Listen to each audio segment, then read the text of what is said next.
Right, now we get to our conversation after that story from Jimmy Mbogo. Now, thank you so much for joining us. We are joined by Imran Manji, who is the head of Uber in East Africa. Thank you so much for joining us on Business Today.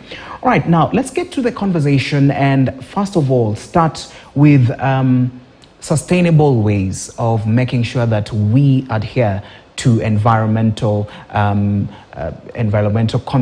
conservation. What would you look at in terms of trying to us embracing that as a country, first of all? Sure. Thank you so much for having me.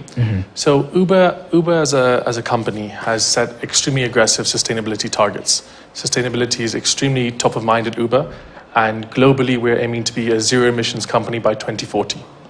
So converting all of the different vehicles on our platform to become zero emissions is a tall order, but we've made substantial progress across the world.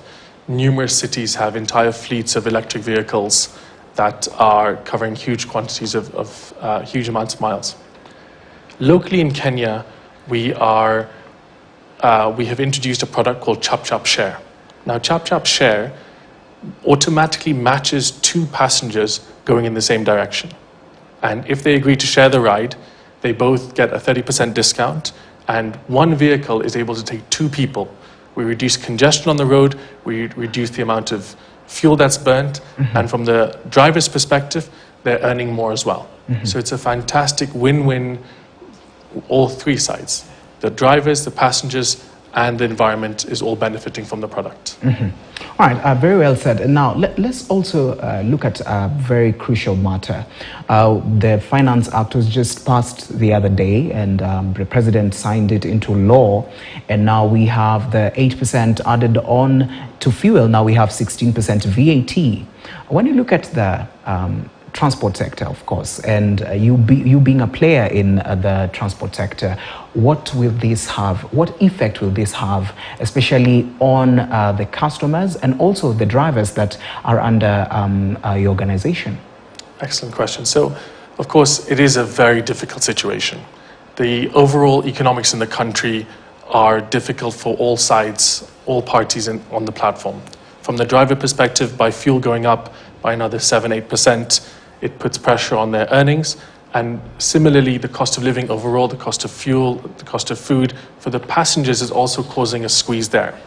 Now, ultimately, drivers are at the heart of everything we do at Uber, and we're always trying to ensure that drivers can earn sustainable amounts of income from using the Uber app.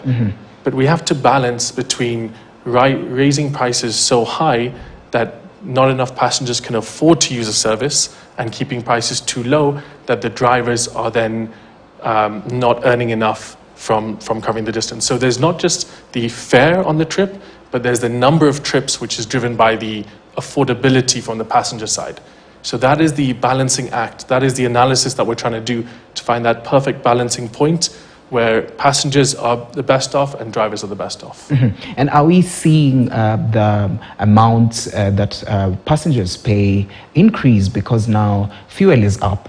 So therefore, what are we looking at in terms of when we go forward? Are we looking at the amount from one point to the other increasing, or what will be the way forward? So currently we're still undertaking that analysis to see if we will increase the prices, but in the short term, we are pushing out additional promotions and incentives to passengers to decrease the cost on the passenger side without decreasing the take home for the driver.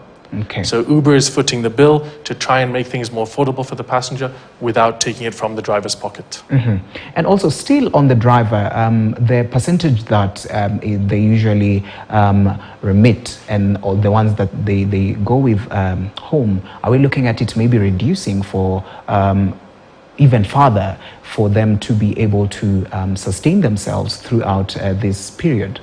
Absolutely. So currently Uber charges an 18% service fee. The service fee is the commission that the driver pays to Uber for the service that we offer them.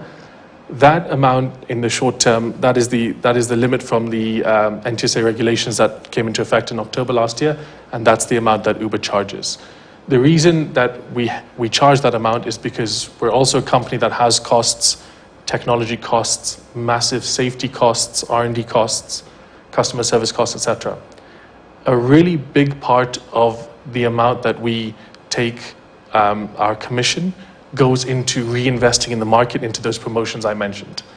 So if you imagine somebody who's never used Uber before, if they see a sticker price, 1,000 shillings to the airport, they may not want to take it. But if we give them a promotion, 30, 40, 50% off, they'll be tempted to take it. And ideally, they enjoy the service, they're a more regular user, it benefits all the drivers overall. So by us having that ability to spend on promotions, we believe it grows the market overall, ultimately to the benefit of the drivers. I'm going to still stick to this point still. So are we seeing prices increasing? Or what would you say? Currently, there's been no there's been no decision made on a price increase or not. Once we finish the analysis, we'll be able to see exactly the right balance that we believe is the best point for the marketplace to be. But right now, there is no increase in prices to the passengers, but there are a lot of discounts floating around. Okay. If you open your app, you may find a auto-loaded discount there. All right, so it's just the same.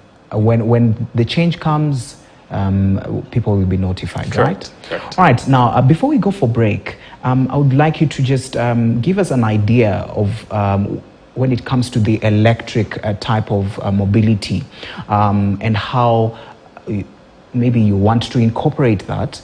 You'll just mention it and then we'll go for break, and then when we come back, we'll continue with that. Sure. So currently, we have seen a trend globally towards electrification. So we are looking locally at what we can do to be part of that movement. But globally, we are one of the leading players in the world in terms of adopting electrification into our fleet. All right, thank you so much. We're going to go for a short break. Just stick around. We're going to have Imran Manji come back. He's the head of Uber in East Africa. We're going for a short break. We'll be back with more.